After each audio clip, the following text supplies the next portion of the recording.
दोस्त के मजहब पर होता है। दोस्ती करने से पहले वह देख लें कि दोस्ती किससे कर रहा है। अगर दोस्ती चोर से हुई तो समझ लें कि चोर बनना तय है। अगर दोस्ती खेल तमाशा करने वालों से हुई तो समझ लें कि खेल तमाशे में लीन होना तय है। लेकिन अगर दोस्ती किसी मुत्तकी परहेजगार नेक लोगों से हुई तो आप यकीन जाने आज हो या कल, देर या सवेर, नेक बनना उसका तय है। आपकी तवज्जो है मेरी तरफ? मुझे देख रहे हैं आप लोग? नहीं देख रहे हैं? जरा जोर से बोलें सुभान अल्लाह, जोर से बोलें ला इलाहा इल्लल्लाह मुहम्मदुर रसूलुल्लाह सल्लल्लाहु अलैहि वसल्लम। हदीस में आया है कि मन सल्ला अलैहि मर्रतन वाहिदा सल्लल्लाहु अलैहि अशरा मर्रात। आका अलैहिस्सलाम फरमाते हैं कि जिसने मुझ पर एक बार दरूद भेजा अल्लाह उस पर 10 बार रहमत नाजिल फरमाता। सुभान अल्लाह। अल्लाह उसके 10 गुनाहों को मिटा देता है। अल्लाह उसके 10 दर्जों को बुलंद कर देता है। और एक हदीस में आया है कि जो रोजाना 1000 बार दरूद भेजा हर्रमल्लाहु जसदहु अलन्नार, अल्लाह उसके जिस्म को जहन्नम की आग पे हराम कर देता है। एक बार मेरे साथ मिलकर सारे लोग दरूद पाक पढ़ें। अल्लाहुम्मा सल्ली अला सय्यदना व मौलाना मुहम्मद मअदनिल जूद वल करम व आलिहि व बारिक व सल्लिम सलातों व सलामन अलैका या रसूल अल्लाह। तकरीर हमारी होगी और सारे लोग गौर से सुने उसको। मजलिस से भागे नहीं। ये जन्नत की क्यारी से कौन भागता है? शैतान भागता है। जन्नत की क्यारी से कौन भागेगा? जो बदनसीब होगा। मस्जिदें आबाद करने की जगह है, उजाड़ने की जगह नहीं। मदरसा आबाद करने की जगह, उजाड़ने की जगह नहीं। ये जलसा आबाद करने की जगह, उजाड़ने की जगह नहीं। जो जलसे को उजाड़ेगा अल्लाह ताला उसकी जिंदगी के सुकून और चैन को उजाड़ देगा। जो मस्जिदों को उजाड़ेगा अल्लाह उसकी जिंदगी से बहारों को छीन लेगा। जो मदरसों को उजाड़ेगा वो सारी जिंदगी सुकून और चैन से महरूम हो जाएगा। ये तो बिल्कुल तय है। क्योंकि आजकल मुसलमानों की खोपड़ी थोड़ी सी उलट गई है। अभी रामदेव जी आते हैं तो 1 लाख हिंदू उसकी बातें सुनते हैं। वो क्या कहते हैं? हाथ ऐसे उठाइए, हाथ ऐसे गिराइए, सुबह सवेरे 4 बजे उठिए, हाथ में लाठी लेके मॉर्निंग वॉक कीजिए, हेल्थ मिलेगा, सेहत मिलेगी। यानी वो सेहत की बातें करते हैं। अब 1 लाख लोग उसकी बातें सुन रहे हैं और हम लोग जन्नत की बात करते हैं। हम लोग अल्लाह की मोहब्बत की बात करते हैं। मगर हमारा कोई नौजवान इधर से भागता है, कोई उधर मोबाइल चलाता है, जैसे कि जिंदगी में कभी मोबाइल को देखा नहीं है। लोग 10-10 लाख रुपए का मोबाइल चलाते हैं मगर लोग उसको कोई देख नहीं रहा है। और हमारे कुछ बच्चे चोरी का मोबाइल ले लेता है 5000 मल्टीमीडिया, उसको हमेशा हाथ में दिखाता रहता है। जुमा के दिन भी मस्जिद जाता है तो वहां भी मोबाइल लेके जाता है। जहां थोड़ा सा मौका मिला मस्जिद में मोबाइल शुरू कर देता है, जलसे में शुरू कर देता है। यानी एक उजड़ी हुई कौम ऐसा लग रहा है जैसे इसको जलील होना है, रुसवा होना है, बर्बाद होना है, काफिरों के हाथों कटना है। इसलिए इसकी टेंडेंसी, इसके जीने का अंदाज, इसका चेहरा, इसकी बोली, घर में रहने का अंदाज, सब ये बताता है कि इसे अभी और कुछ तबाह बर्बाद होना है। जो आदमी जंगल झाड़ बंदर छुछंदर सबको खुदा कहता है, आज वो सिविलाइजेशन, तहजीब, कल्चर की बातें कर रहा है। मुझको ऐसे जीना है, बच्चों को ऐसे पढ़ाना है, अपने धर्म गुरु का सम्मान ऐसे करना है, धर्म गुरु से कुछ बातें सुननी है। जिसको पाखाना साफ करने का ढंग तरीका मालूम नहीं, उसको वो अपना धर्म गुरु माने हुआ है, उनकी बातें गौर से सुन रहा है। जो पक्का धोखा देने वाला आदमी अक्सर और बेशतर ऐसे ही होते हैं। जो भी फ्रंट में आता है उसका 2-4 साल के बाद ऐसे स्कैंडल में फंसता है कि सारा संसार हंसता है। लेकिन उससे पहले हजारों नहीं लाखों लोग उसके पीछे चलते हैं, फॉलोवर रहते हैं। इसलिए ए मेरी कौम, सारी दुनिया अब जाग गई कि मुझे क्या पहनना है, क्या नहीं पहनना है। सारी दुनिया जाग गई कि मुझे क्या खाना है, क्या नहीं खाना है। सारी दुनिया को अब एहसास हुआ है कि मुझको कैसे सोना है, कैसे नहीं सोना है। सारी दुनिया को अब लग रहा है कि मुझे शादी ब्याह कैसे करना है। कोरोना काल में एक डीएम अपनी होने वाली वाइफ, वो भी जो डीएम थी, उससे शादी उन्होंने कोर्ट में जाके किया और सिर्फ 500 रुपए की फीस कोर्ट की भरा और जज के सामने उन्होंने अपनी वाइफ के निकाहनामे पे साइन किया और दोनों मियां भी वहां से आए और कोई उन्होंने रिसेप्शन नहीं दिया, कोई वलीमा नहीं किया, बल्कि कहा कि सारा हिंदुस्तान तकलीफ में है, सारे लोग कोरोना काल की वजह से परेशान हैं, इसलिए उन्होंने आईएएस ऑफिसर, मेरा चपरासी बेटा, वो भी 100 बारात ले जाना चाहता है, किसी लायक नहीं है मेरा बेटा, वो भी वलीमे में 10,000 आदमी को खिलाना चाहता है, फटीचर क्लास का आदमी है, वो भी 2-4-5 स्कॉर्पियो बुक करके वो शान दिखाना चाहता है, लेकिन वहां डीएम आईएएस ऑफिसर जिन्होंने यूपीएससी कंप्लीट की है, वो डीएम है, मगर उसने शादी इस कदर सिंपल किया कि सारा हिंदुस्तान उसकी तारीफ करता रहा, चूंकि उसका दिल जिंदा है, पढ़ा लिखा आदमी। उन्होंने सोचा कि इस संकट की घड़ी में मुझे शौक नहीं बल्कि जरूरत से काम लेना चाहिए। जब एक डीएम आदमी सिंपल शादी कर सकता है, तो जिसके मजहब ने बेसिकली सारी बातें क्या करें क्या नहीं करें ये इस्लाम ने सिखाया है, बेशक क्या लीगल है क्या इलीगल है ये इस्लाम बताता है, क्या हार्मफुल है क्या बेनिफिशियल है ये इस्लाम बताता है, क्या हानिकारक है क्या लाभदायक है ये इस्लाम बताता है। हर जुमा की तकरीर फर्ज है, यानी नमाज के जुमा के साथ यह शर्त है। किसी भी मजहब में ऐसा नहीं कि वीकली कोई नसीहत का कोई उसके यहां सिलेबस हो, ऐसा नहीं है। जब मन में आया पूज लिया, जब मन में आया छोड़ दिया। ये वीकली के वीक में एक बार ये काम करना ही करना है, डेली ये काम करना ही करना है, ईयरली ये काम करना ही करना है। ये सारा सिस्टम मज़हब इस्लाम ने दिया। रोजाना 5 वक्त की नमाज पढ़नी है, हर मुसलमान मर्द औरत पर, आकिल बालिग पर यह फर्ज है। जिस तरह जिंदा रहने के लिए खाना जरूरी है, उसी तरह मुसलमान बने रहने के लिए नमाज पढ़ना जरूरी। यह सिस्टम इस्लाम दे रहा है। वीकली हफ्ते में एक दिन जुमा की नमाज पढ़नी है। जुमा की नमाज में बगैर खुतबे जुमा की नमाज नहीं होगी। जैसे रोजाना 5 वक्त की नमाजों के बाद कोई बयान जरूरी नहीं, लेकिन जुमा की नमाज में बयान जरूरी। वही खुतबे जुमा जो अरबी में मेंबर पे चढ़ के इमाम साहब कहते हैं, इन्नल्लाह यअमुरु बिल अदल वल इहसान व ईताइ ज़िल कुर्बा व यनहा अनिल फहशाइ वल मुनकर वल बग़य यइज़ुकुम लअल्लकुम तज़क्करून। ये हर खुतबे जुमा में इमाम साहब पढ़ते हैं। इअमल मा शीत कमा तुदीन तुदान, जो तेरे मन में आता है करो, लेकिन जैसा करोगे वैसा अंजाम भुगतने के लिए तैयार रहना। इस हदीस से पाक का तर्जुमा, इस हदीस से पाक की तिलावत हर जुमा के दिन होती है। और खुतबे जुमा में यह भी है कि सबीलुकुम तवीलुन तवील, तेरा रास्ता बहुत लंबा है। वज़ादुकुम कलीलुन कलील, तेरे पास सफर का खर्च बहुत थोड़ा है। तो क्या कहा जाता है कि इअमलू, अमल करो, अच्छा अमल करो, चूंकि रास्ता तेरा बहुत लंबा है और सफर का खर्चा बहुत छोटा है।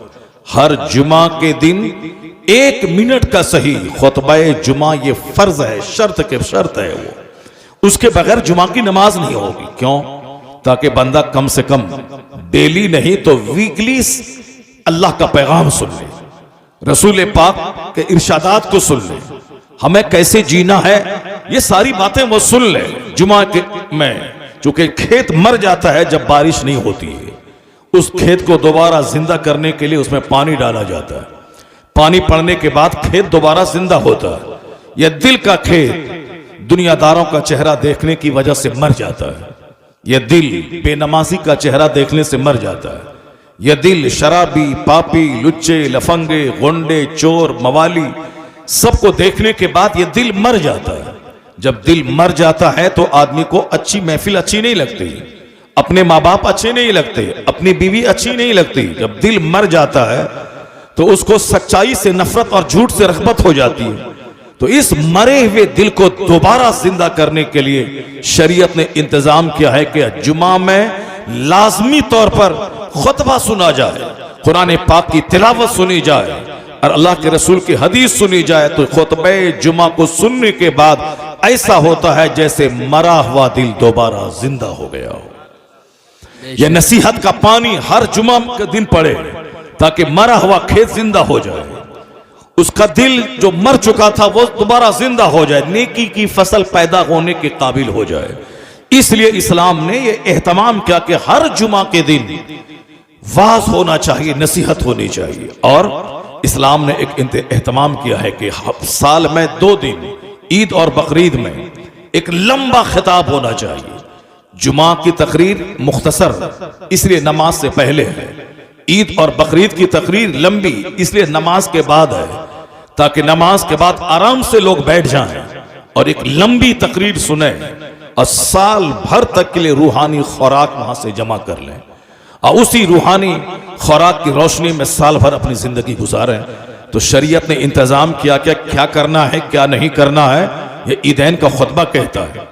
कैसे जीना है कैसे नहीं जीना है ये जुमा का खुतबा कहता है।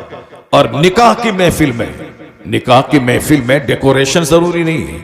निकाह हम लोगों ने जो अननेसेसरी चीजों को शादी में दाखिल कर लिया है, हल्दी की रस्म, ये रस्म वो रस्म, ये फालतू रस्म जो गैर मुस्लिमों के यहां से, हिंदुओं के यहां से मुस्लिम सोसाइटी में सारी रस्में आ गई हैं। हमारे यहां सिर्फ इतना है कि निकाह तय हुआ, शादी तय हुई, 2 गवाह सामने रहे और काजी साहब इजाब कबूल करवा, ज़िना चोर दरवाजे से समाज में दाखिल न हो। लेकिन आज हमने अननेसेसरी इतनी रस्मों को शादी में दाखिल कर लिया है कि अब ज़िना 10 रुपए में हो रहा है, शादी 10 करोड़ में हो रही है, ज़िनाकारी 100 रुपए में हो रही है और शादी 10-10 लाख रुपए में भी नहीं हो रही है।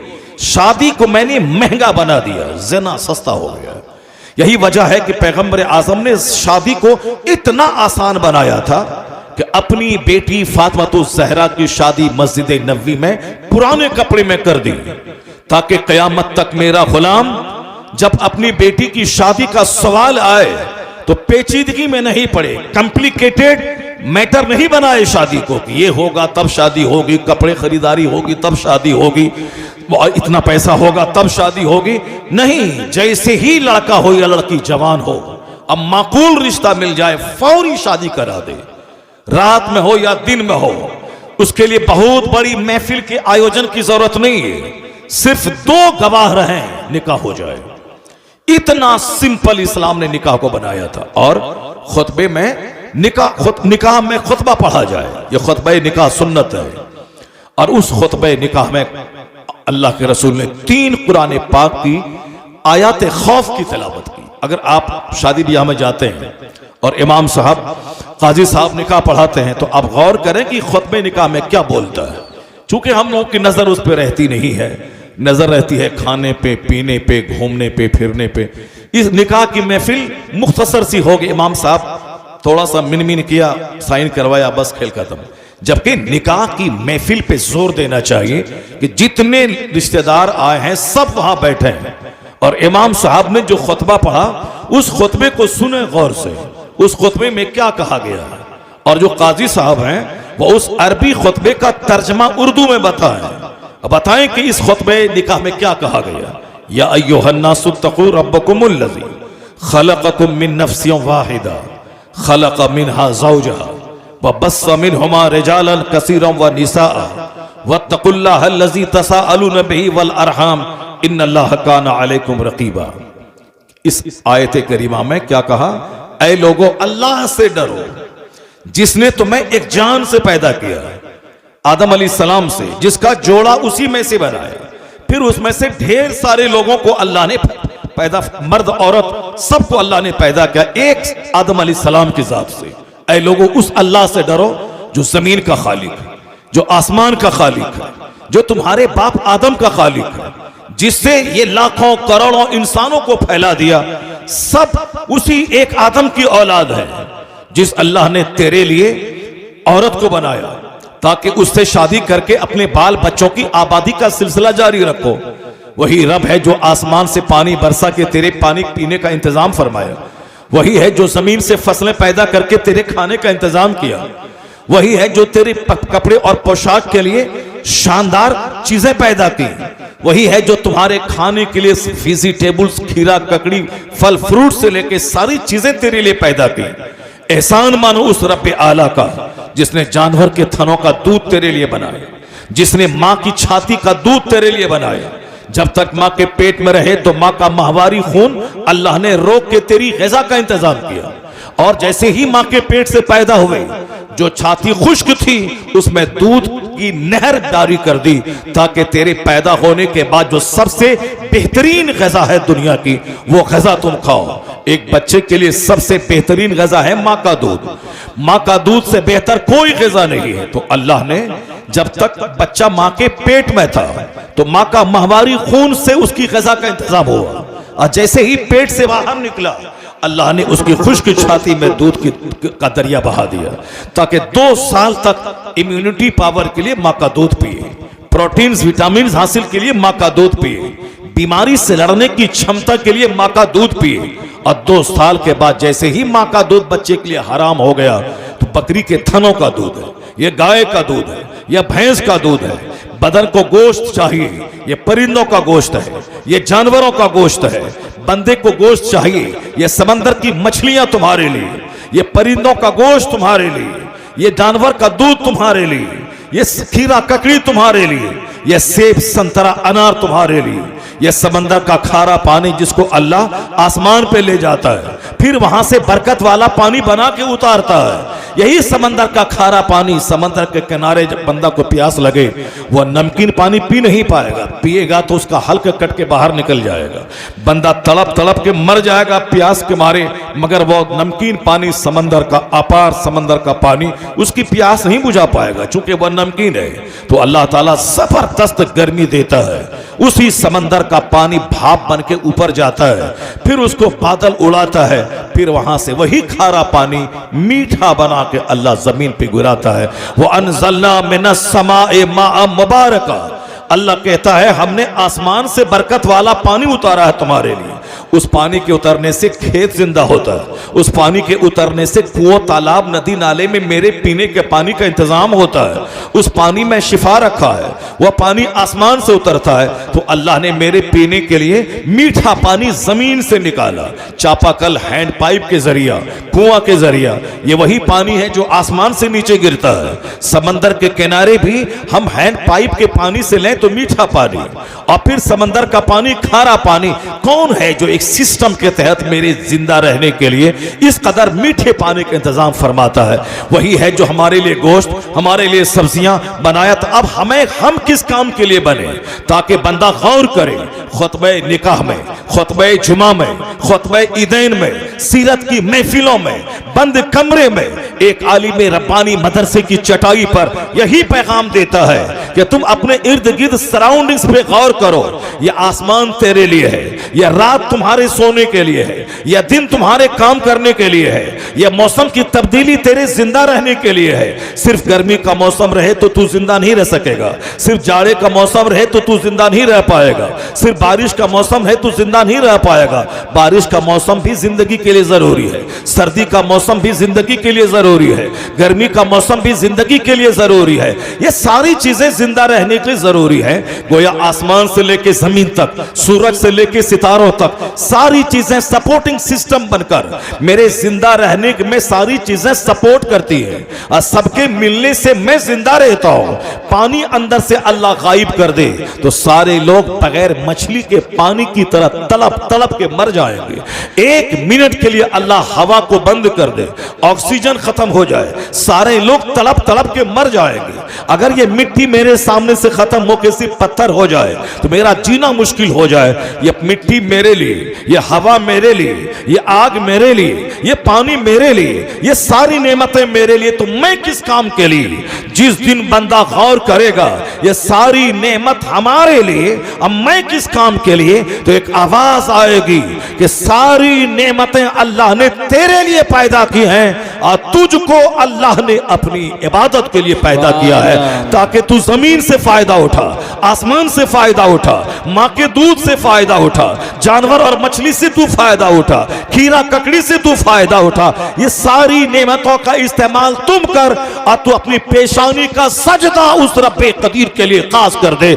अल्लाह नेमतें दी हैं ताकि तू उस नेमत देने वाले को सजदा करे। और जिस दिन ये ख्याल दिल में पैदा होगा तो बंदा 8 घंटे रात में सोने के बाद वह खेत बाद में जाएगा, वह दुकान बाद में जाएगा। तो जिस रब ने 8 घंटे की गहरी नींद दी उससे जागने के बाद सबसे पहले बंदा नमाज फज्र के लिए मस्जिद जाएगा ताकि उस खुदा की नेमत का शुक्राना अदा हो जाए जो अल्लाह हमें 8 घंटे की गहरी नींद अता फरमाए। सुभान अल्लाह, नारे तकबीर, नारे रिसालत। बंदा जब अक्ले सलीम से काम लेता है तब वो इन बातों पे गौर करता है कि हम किस काम के लिए पैदा हुए।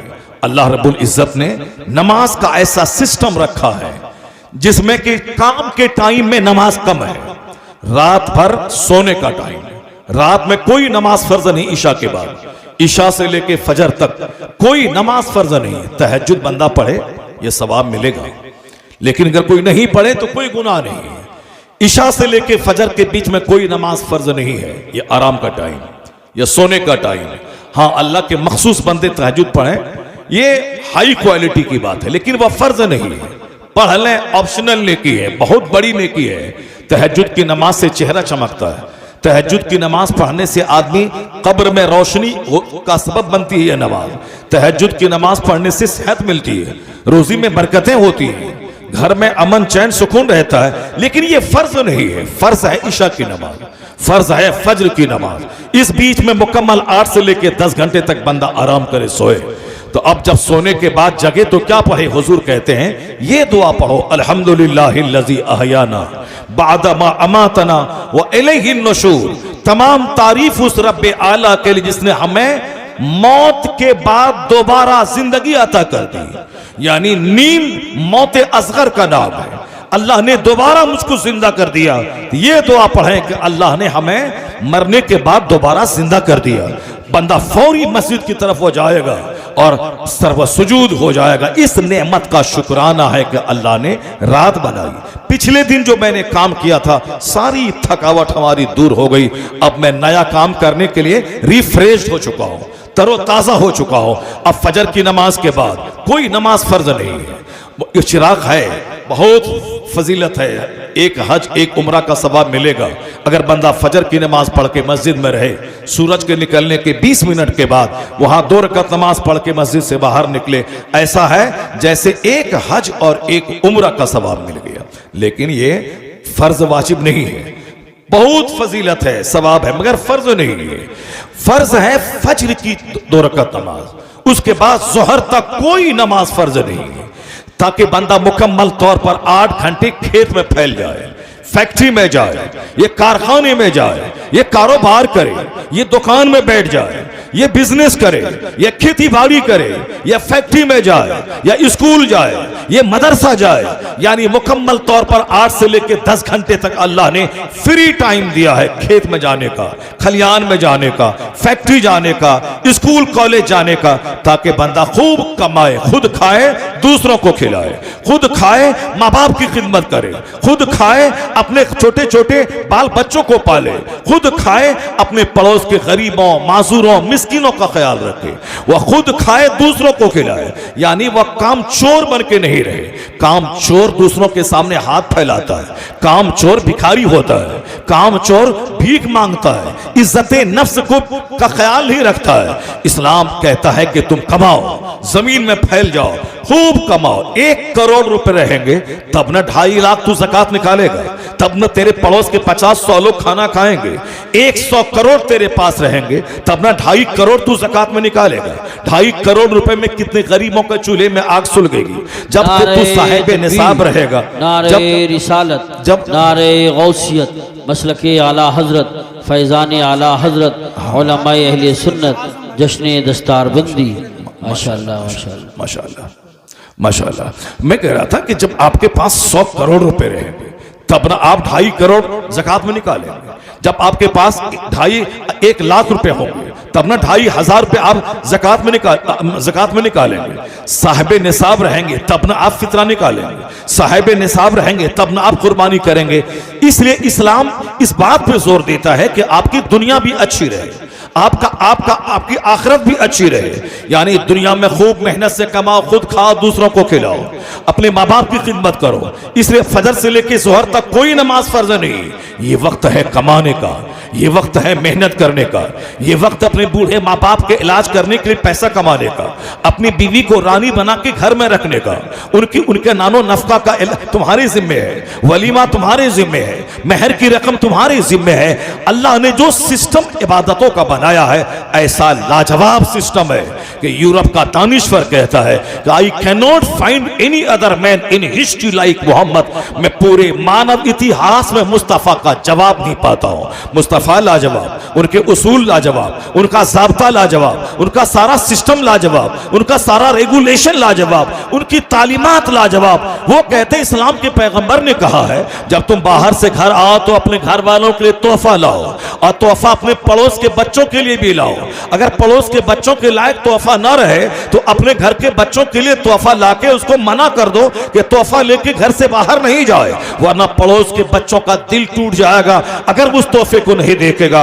वो कहते हैं how loftiness is the morality of the holy prophet. इस्लाम के पैगंबर का अखलाक कितना बुलंद है जो पड़ोस के बच्चों का भी दिल नहीं तोड़ना चाहता है। यूरोप का दानिश्वर, कोई दिन ऐसा नहीं गुजरता कि अमेरिका यूरोप का एक इंजीनियर कलमा पढ़ के मोमिन ना होता हो।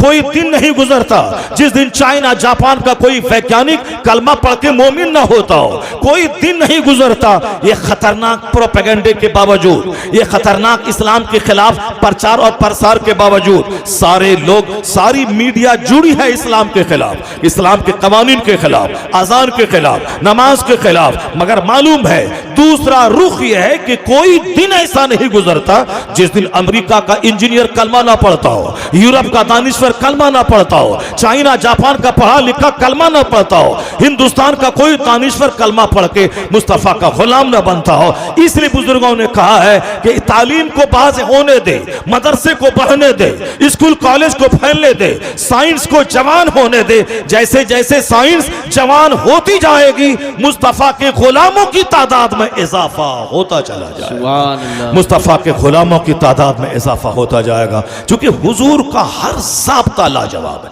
हर कानून लाजवाब है। नमाज का कोई जवाब नहीं है, ज़कात व खैरात का कोई जवाब नहीं है, फितरे का कोई जवाब नहीं है, शर्म कुर्बानी का कोई जवाब नहीं है, हज एक इंटरनेशनल प्लेटफॉर्म इस्लाम देता है उसका कोई जवाब नहीं है। शर्त है कि सिर्फ मुसलमान उसकी इफादियत पे गौर करे, उसकी यूटिलिटीज पे गौर करे, इसके महत्व पे गौर करे।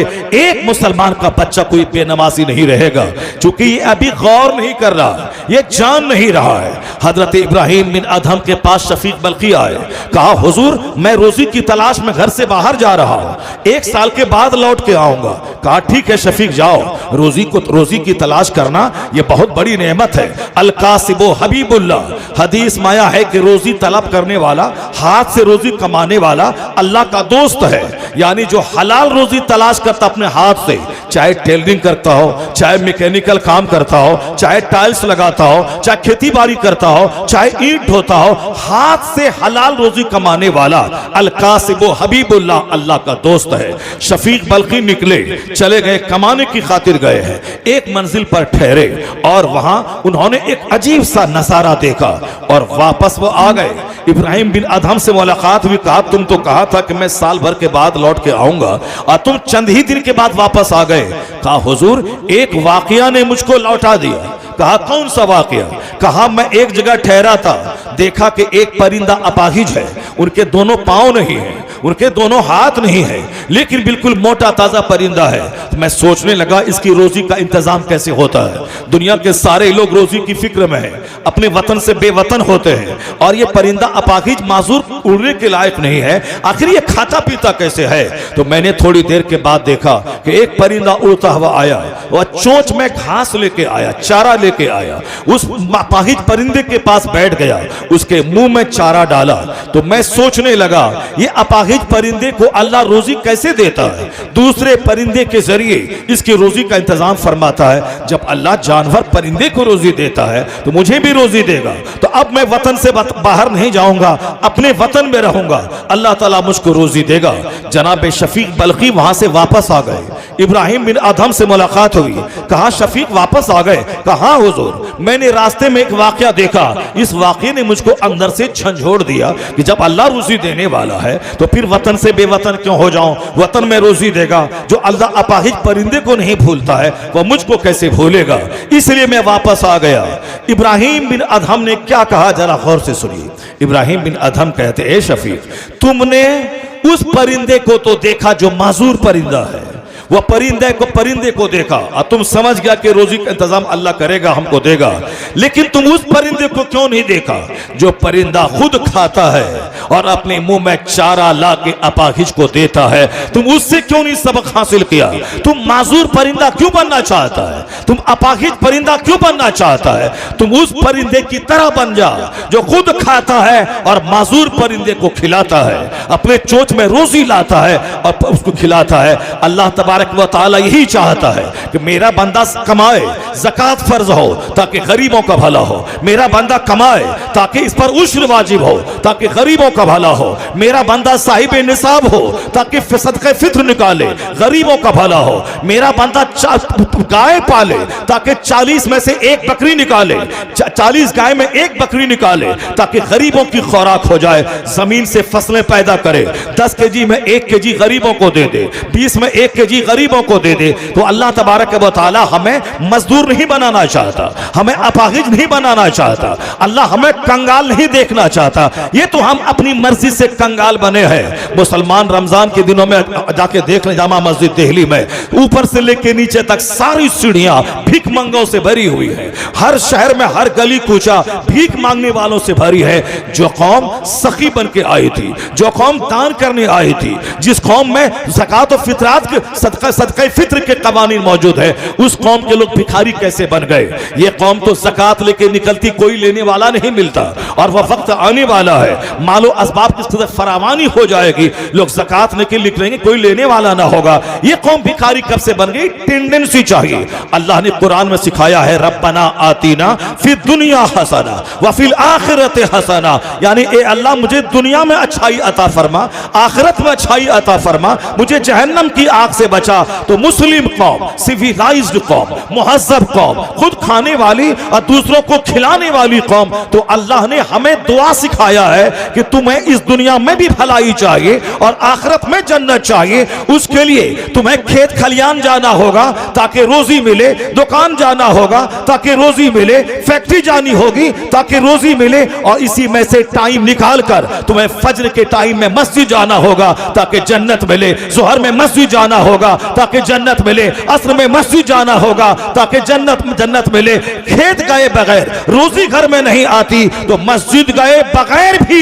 जन्नत नहीं मिलती है। तो दुनिया को खुशगवार बनाने के लिए खेत खलियान जाना होगा, आखिरत की जन्नत के लिए मस्जिद और मदरसा का रुख करना होगा। नारे तकबीर, नारे रिसालत, नारे गौसियत। आज गैर मुस्लिमों के यहाँ बहुत सारे ऑर्फेनेज हैं।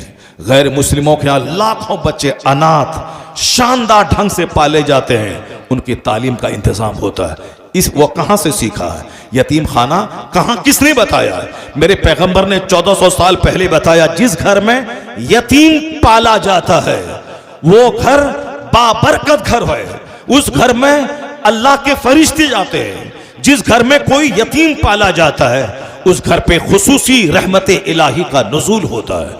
यतीमों के सर पे जो हाथ डाल दे, जितने बाल उसके हाथ के नीचे आएंगे, हर बाल के बदले में उसको अज्र मिलता है। ये मदरसे का सिस्टम, ये स्कूल कॉलेज में हजारों एकड़ जमीन डोनेट करने का सिस्टम, ये कॉलेज में जमीन डोनेट करने का सिस्टम, ये सारा सिस्टम दुनिया के लोगों ने इस्लाम से सीखा।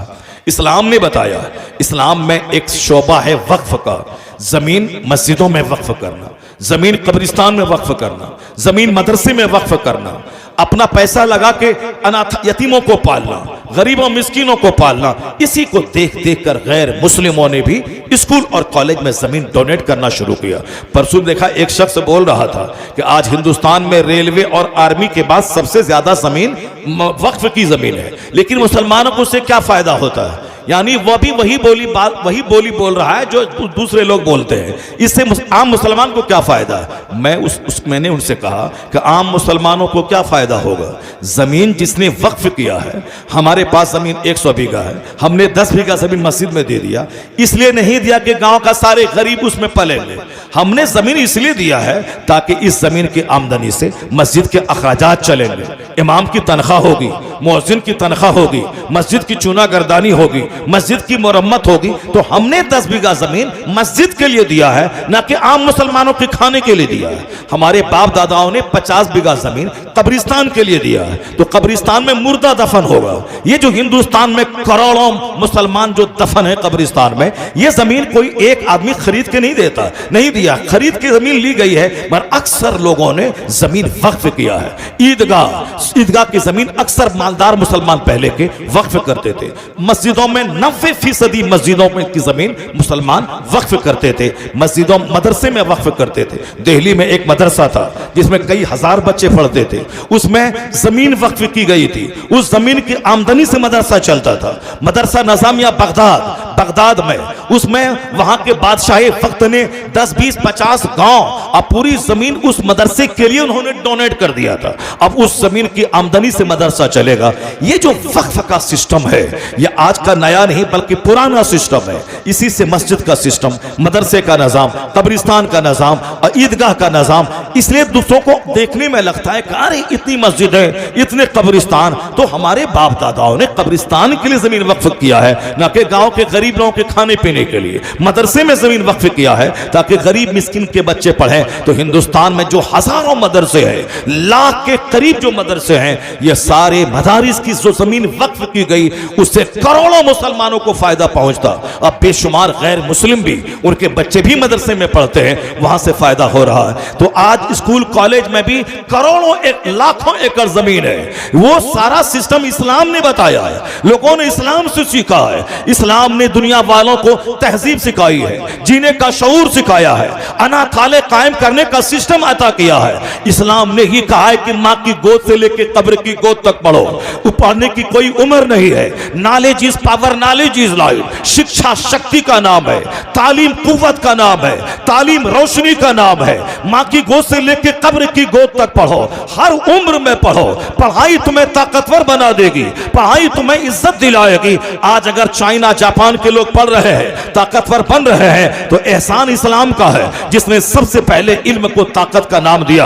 आज अमेरिका अगर पूरी दुनिया में टेक्नोलॉजी का बादशाह है, तो इस्लाम एहसान का है, जिसने 14 सदियां पहले जबकि एक स्कूल दुनिया में नहीं था, उस वक्त में इस्लाम ने शिक्षा पे जोर दिया, तालीम पे जोर दिया। तो आज सारी दुनिया में जहां जहां टेक्नोलॉजी है, एजुकेशन है, शिक्षा है, ये एहसान इस्लाम का है। भले ही हम इसका अंदाजा ना करें, हिंदुस्तान के चंद लोग इस बात को नहीं माने, मगर यूरोप का दानिश्वर, जहां से टेक्नोलॉजी, हवाई जहाज दुनिया को मिला, ये माइक्रोफोन दुनिया को मिला, ये साफ साइकिल से लेकर ट्रेन तक सारी सवारियां जहां से मिली, हिंदुस्तान का एक दानिश्वर हवाई जहाज नहीं बनाया है, ट्रेन नहीं बनाया है, माइक्रोफोन नहीं बनाया है। ये सारी चीजें अमेरिका और यूरोप के दानिश्वरों ने दुनिया को दिया है। अब वहां का एक दानिश्वर कहता है, it must be owned that all the knowledge whether of physics और एस्ट्रोनॉमी और एस्ट्रोलॉजी और mathematics which flourished in Europe from the 10th century was originally derived from the Arabian schools, and the Spanish Saracen may be looked upon as the father of European philosophy। वह Christian कहता है, ये जो दुनिया भर में आज science जवान हुई है, यह साइंस को जवानी मदरसों ने दिया है। मदारिस के असातिज़ा जो गौर फिक्र और रिसर्च पे जोर देते थे, स्पेन के मदरसों में जहां तहकीक और रिसर्च का पाठ सिखाया जाता था, जहां यहूद व नसारा के बच्चे पढ़ते थे। इस्लामी तहजीब जब परवान चढ़ी और जब किताबें सारी दुनिया में फैली तो लोगों ने उसी जमीन पे रिसर्च करना शुरू किया। तो किसी ने हवाई जहाज दे दिया, किसी ने माइक्रोफोन दे दिया, किसी ने टेलीविजन दे दिया, किसी ने रेडियो दे दिया, किसी ने कंप्यूटर दे दिया, किसी ने मोबाइल दे दिया। असल में बुनियादी तौर पर यह तहकीक का मजाज इस्लाम ने दिया है और अरबी मदारिस के उलमा ने सारी दुनिया को अता फरमाया है। अगर यह बात मैं बोलूं तो लोग बोलेंगे बड़ बोलेपन से आप काम ले रहे हैं। यह जुमला जो मैंने आपके सामने कोट किया है, यह यूरोप का एक दानिश्वर जो क्रिश्चियन है वो कहता है ये सारे उलूम जिसकी वजह से साइंस जवान हुई है, ये सारे उलूम इस्लामी मदरसों से लिए गए हैं। इस्लामी मदरसों के पढ़ाने वाले असातिज़ा ये यूरोप की साइंस के बाप कहे जाने के मुस्तहिक हैं। ये उन्होंने कहा है। चूंकि पहले मदरसे और स्कूल अलग अलग नहीं था। ताजमहल का इंजीनियर मदरसे का पढ़ा हुआ, हवाई और जामा मस्जिद दिल्ली बनाने वाला इंजीनियर इसी मदरसे का पढ़ा हुआ, लाल किला कुतुब मीनार का इंजीनियर इसी मदरसे का पढ़ा हुआ। चूंकि हम लोगों ने मदरसों को आज गरीबों के बच्चे के पढ़ने की जगह समझ लिया और अंग्रेजों ने जब इंडिया में कब्जा किया उन्होंने मुसलमानों की ताकत को तोड़ने के लिए स्कूल कॉलेज का सिस्टम अलग कर दिया, मदरसे का सिस्टम अलग कर दिया ताकि धार्मिक शिक्षा मदरसे में हासिल करें, ताकि जो लोग मदरसे में पढ़ें वो अपाहिज हो जाए, वो अंग्रेजी ना जाने, वो साइंस ना जाने, वो फिजिक्स केमिस्ट्री ना जाने, वो सोशल स्टडीज ना जाने, मदरसे में सिर्फ वो धर्म सीखता रहे और कंगाल बन के रहे। और स्कूल कॉलेज में पढ़ने वाला वो कुरान नहीं जाने, वो हदीस नहीं सीखे, वो मॉडर्न एजुकेशन के चक्कर में रोजी रोटी की तलाश में वो रहे, वह भूल जाए रोजा, वह भूल जाए नमाज। यानी मदरसे के लोगों को भी माशी तौर पर कमजोर कर दिया जाए और स्कूल कॉलेज में जो मुसलमान के बच्चे पढ़े उसको मजहबी तौर पर कमजोर कर दिया जाए। अंग्रेज अपने प्लान में कामयाब हो गया। आज जो लोग स्कूल कॉलेज में पढ़ते हैं वो डीएफ तो बन जाते हैं, एसपी तो बन जाते हैं, मास्टर तो बन जाते हैं, लेकिन वो आखिरत को भूल जाते हैं कि मरने के बाद मेरा क्या होगा। दुनिया का 100 साल 1 सेकंड के बराबर है, मरने के बाद का एक दिन 50,000 साल के बराबर है। असल आराम आखिरत का, असल सुकून आखिरत का। ये दुनिया का 100 साल तो एक कतरा पानी की मानिंद है और आखिरत जहां सदा रहना है वो तो समंदर की मानिंद है। इसलिए दुनिया में खुशहाल रहने के लिए 10% मेहनत की जरूरत है और जन्नत जाने के लिए 90% मेहनत की जरूरत है। क्योंकि दुनिया में 100 साल के अंदर ही दुनिया छोड़ के जाना है और जहां जाना है वहां कभी नहीं छूटना है। आखिरत सदा की आखिरत है, वहां मौत को ज़बह कर दी जाएगी। जहां सदा रहना है, आग है तो आग है, जन्नत का बाग है तो बाग है। इसलिए मुसलमानों को 99% वहां के बाग पे गौर करना होगा, आखिरत की भलाई के बारे में सोचना होगा, जहां सदा रहना है उसकी फिक्र करनी होगी। ये सारी फिक्रें अंग्रेजों ने हमारे दिमाग से निकाल दिया। अब हम रोजी रोटी की फिक्र में लग गए। बच्चा इंजीनियर बनेगा, कमाएगा खाएगा, डॉक्टर बनेगा, कमाएगा खाएगा, मास्टर बनेगा, कमाएगा खाएगा। इसलिए आज कौम मुस्लिम को चाहिए कि इंजीनियर बना के बच्चों को कुफ्र की तरफ ना धकेल दे, डॉक्टर बना के बच्चों को कुफ्र की तरफ ना धकेल दे, मास्टर बना के बच्चों को कुफ्र की तरफ ना धकेल दे। आज मुसलमानों की लाखों बेटियां जो गैर मुस्लिमों के साथ भाग रही हैं, उसमें फैक्टर यही कर रहा है कि हमने उसको इंजीनियर बनाया, मुसलमान नहीं बनाया, हमने उसको डॉक्टर बनाया, कुरान नहीं सिखाया, हमने दुनिया में अच्छा घर बनाने, खाने पीने, मकान खरीदने, जमीन खरीदने और गाड़ी खरीदने का हुनर बताया, मगर मरने के बाद जन्नत जाने का रास्ता नहीं दिखलाया, उनकी घुट्टी में इस्लाम नहीं पिलाया। जिस दिन उनकी घुट्टी में इस्लाम पिला देते और हुजूर से सच्ची मोहब्बत पैदा हो जाती तो दुनिया की कोई बहार उसके ईमान को लूट नहीं पाती, वो सारी जिंदगी कुंवारा रह जाता, मगर इस्लाम का सौदा नहीं करता। अगर यहाँ अपने आप को हम ख्वाहिशात से बचाए, गुनाहों से बचाए, तो अल्लाह जन्नत में 70 हूरें अता फरमाएगा, हजारों नौकर हूरों खिलवान अता फरमाएंगे, सोने चांदी की ईंट से बना हुआ मकान अता करेगा। जिस तरह आसमान हक है, जमीन हक है, सूरज और चांद सच है, उसी तरह मरने के बाद कब्र का अजाब हक है, कब्र का सवाल जवाब सच है, पुलसरात सच है। यानी ये आखिरत का सारा पाठ जो कुरान हदीस में है, जो मदारिस में पढ़ाए जाते हैं, वो सारा पाठ स्कूल कॉलेज के बच्चों को घुट्टी में पिलाना होगा। वरना बच्चे मेरे हाथ से निकल जाएंगे, बच्चियां मेरे हाथ से निकल जाएंगी। इस कदर मुस्तफा की मोहब्बत, आखिरत की मोहब्बत, अल्लाह की मोहब्बत इस कदर दिल में डाल दिया जाए ताकि कोई आदमी हराम का करोड़ों रुपया उसको देना चाहे, यह कह दे हलाल का 1 रुपया हमारे लिए हराम के करोड़ों रुपए से बेहतर है। अगर कोई हसीन और जमील खातून उसके ईमान के लूटने की शर्त पे उसके निकाह में आना चाहे या उनके चेहरे पे थूक के कहे मैं सारी जिंदगी कुंवारी रह जाऊंगी या कुंवारा रह जाऊंगा मगर इस्लाम का सौदा नहीं करूंगा, यह जबरदस्त बात वही बोलेगा जो फिजिक्स पढ़ेगा 5 घंटे और 1 घंटे कुरान पढ़ेगा, ताकि फिजिक्स पढ़ेगा तो दुनिया मिलेगी, कुरान पढ़ेगा तो ईमान बचेगा, जन्नत मिलेगी। आज जरूरत इस बात की है कि एक ऐसा वसी सिस्टम को दोबारा वापस लाया जाए ताकि हमारे बच्चे का दीन भी बचे, ईमान बचे और हमारे बच्चों की दुनिया भी खुशहाल हो। ये बताइए कि जिसका दीन ईमान लूट गया वो दुनिया में सोने का भी घर बना ले, कितने दिन तक वो रहेगा? 70, 80, 90 साल के बाद तो कोई जिंदा नहीं रहता, सबों को तो मर के उसी कब्र में सड़ने के लिए उस दुनिया में हिसाब देने के लिए चले जाना है। तो दुनिया की चंद दिन की खुशहाली के लिए ईमान लुटा के, नमाज लुटा के, रोजा लुटा के, हज ज़कात लुटा के ये कामयाबी नहीं। कामयाबी वो है कि बाल बच्चों को पाले अपना ईमान बचा के, घर मकान बनाए अपना ईमान बचा के, गाड़ी खरीदे अपना दीन बचा के, वो अपनी जमीन खरीदे दीन बचा के। तो दीन बचेगा कैसे? मदीने की उस खातून से पूछिए जो मैदान उहद में उनका शौहर शहीद हो गया, उनके 4 जवान बेटे शहीद हो गए, लेकिन जब खबर फैली कि इस्लाम के पैगंबर को शहीद कर दिया गया वो दीवाना वार अपने घर से बाहर निकली, लोगों से पूछने लगी ये बताओ मुस्तफा कैसे है? कहा तेरे शौहर का इंतकाल हो गया। कहा इन्ना लिल्लाहि व इन्ना इलैहि राजिऊन। बताओ मुस्तफा कैसे है? कहा तेरा बड़ा बेटा शहीद हो गया। कहा इन्ना लिल्लाहि व इन्ना इलैहि राजिऊन। बताओ मुस्तफा कैसे है? किसी ने कहा तुम्हारे 4 बेटे शहीद हो गए। कहा इन्ना लिल्लाहि व इन्ना इलैहि राजिऊन। बताओ मुस्तफा कैसे है? जब कहा गया हुजूर सही सालिम है, उनकी शहादत की खबर झूठी है, वो औरत को उस वक्त तक यकीन नहीं आया जब अपनी निगाहों से मुस्तफा को देख नहीं लिया। जब मैदान उहद पहुंचकर जब हुजूर का दीदार करती है तब वो अपने प्रैक्टिकल से दुनिया वालों को बता देती है कि शौहर से ज्यादा प्यार मुस्तफा से, औलाद से ज्यादा प्यार मुस्तफा से, सारे संसार से ज्यादा प्यार मुस्तफा से। जब हुजूर को देख लिया तो कहती हैं कुल्लु मुसीबतिन बादुका जलल या रसूल अल्लाह, सारी मुसीबतें हेज हैं, आप सही सालिम हैं, मेरी सारी दुनिया सलामत है।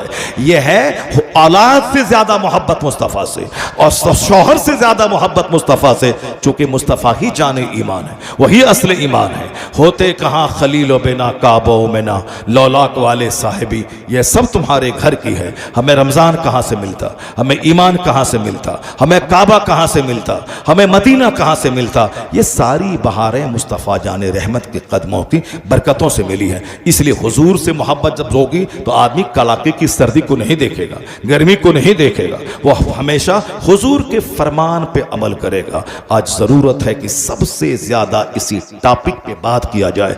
दुनिया की बातें तो सारे लोग कर ही रहे हैं, आखिरत पूरे कुरान के हर चैप्टर में आखिरत की बात भरी है, हदीस के हर चैप्टर में आखिरत की बात भरी है। हुजूर कहते हैं ला तज़ूलु क़दम अब्दिन हत्ता युसअल अन अर्बईन, जब तक 4 सवाल बंदों से नहीं होगा कयामत के दिन 1 इंच बंदा अपनी जगह से हट नहीं पाएगा। पहला सवाल होगा अन उमर ही फीमा अफना, ये बहुमूल्य जीवन तुमने किस काम में लगाया? सिर्फ जमीन अर्जित करने, मकान बनाने, दुनियावी आन बान शान तलाश करने?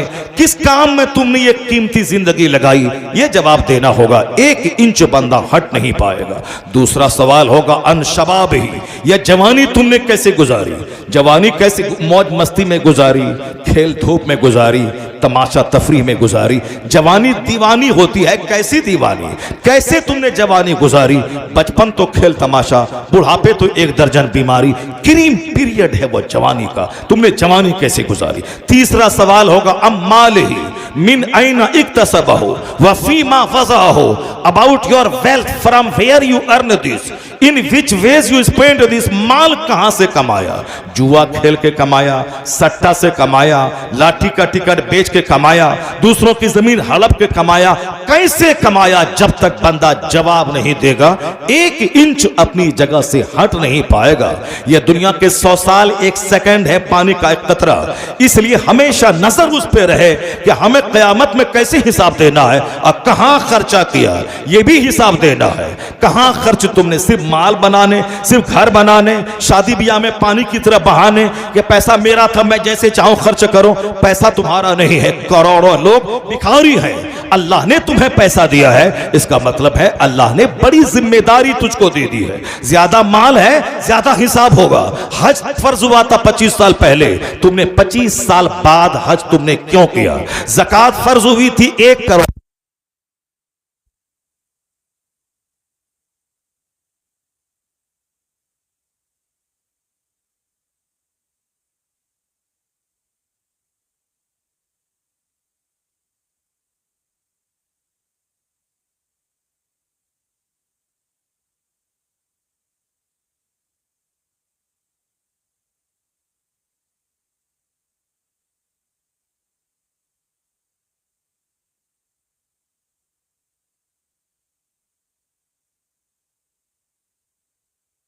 सामने बयान की जाएंगी। पहले तो 4-4 घंटे लोग तकरीर सुनते हैं मेरी, उसके बाद भी लोगों का पेट नहीं भरता है। लेकिन चूंकि अभी तो आपने तकरीर की लज्जत आपको मिली नहीं है और फिर वक्त का सवाल है, इसलिए मैं अपनी अधूरी तकरीर को यहीं छोड़ता हूँ। इंशाअल्लाह फिर अगर कभी मौका मिलेगा तब मैं आपके सामने बयान करूँगा। यह मदरसा मौलाना वसीमुल क़ादरी साहब ने कायम किया है। इस मदरसे को परवान चढ़ाना, अपना कीमती ताउन देना, अच्छा मशवरा देना, ये आप सबका फ़र्ज़ बनता है। इसको ताउन दें। जितने लोग यहाँ बैठे हुए हैं, जो चले गए चले गए, ये जितने लोग यहाँ हैं, अगर कोई ये चाहते हैं कि वसीम साहब के इस मिशन में आप ताउन दें। जब मैं देखते लूँ कि साहब मैं उत्तर प्रदेश के रामपुर ज़िला के इस गांव में मैं हूँ, धीरज नगर में, मैंने लोगों को देखा वहाँ अपनी गाढ़ी कमाई इस छोटे से इदारे को परवान चढ़ाने के लिए उन्होंने दिया। जितने लोग यहाँ बैठे हैं, अगर कोई इसमें से सरकार गौसे पाक के तरफ मंसूब करते हुए 11,000 रुपए की छोटी सी रकम मौलाना वसीमुल क़ादरी को तनहा नहीं छोड़ना। इनको अब एक नया पैटर्न का मदरसा, बच्चे स्कूल में 5 घंटे पढ़ेंगे, यहाँ 1 घंटे पढ़ेंगे, वहाँ दुनिया सीखेंगे, यहाँ दीन सीखेंगे। बच्चियाँ हमारी स्कूल में पढ़ेंगी, वहाँ दुनिया सीखेंगी, यहाँ दीन सीखेंगी। क्योंकि दीन फर्स्ट एंड फॉरमोस्ट है, इसलिए मदरसे को सिर्फ गरीब बच्चों के पढ़ने की जगह नहीं समझना है। कोई भी मालदार हो या गरीब, किसी का बच्चा मदरसे से वंचित न रहे, महरूम नहीं रहे। सबको पढ़ना है, सबको मदरसे में ज़बरदस्त ढंग से ताउन देना है। आज तो जो दिया सो दिया, हम गहरा मजबूत ताउन मदरसे को देना। पहले ज़माने में लोग 10-10 बीघा ज़मीन देते थे। आपको अल्लाह ताला जब से कमाई बरकत दे, 10,000 दे दें, 11,000 दे दें, बच्चों को खाना देते हैं, बच्चों को कपड़ा देते हैं। कोशिश करें आज 100 बच्चे रहें, हॉस्टल कायम हो जाए, आला तालीम हो जाए। ऐसा होगा तो आप मर जाएंगे, आपकी नस्लें आपके लिए मग़फ़िरत की दुआ करेंगी। मदरसे की बदौलत गांव पे खुसूसी रहमतें नाजिल होंगी। जहां बच्चे दिन रात कुरान पढ़ते हैं, यह जाहिर सी बात है वहां से बेशुमार बलाएं टलती हैं, बेशुमार मुसीबतों का खात्मा होता है। मैं उम्मीद करता हूं कि गांव के सारे लोग, जो आप आज नया मदरसा है, उसके बावजूद मौलाना वसीम साहब ने 2 छोटे बच्चों को हाफिज़ कुरान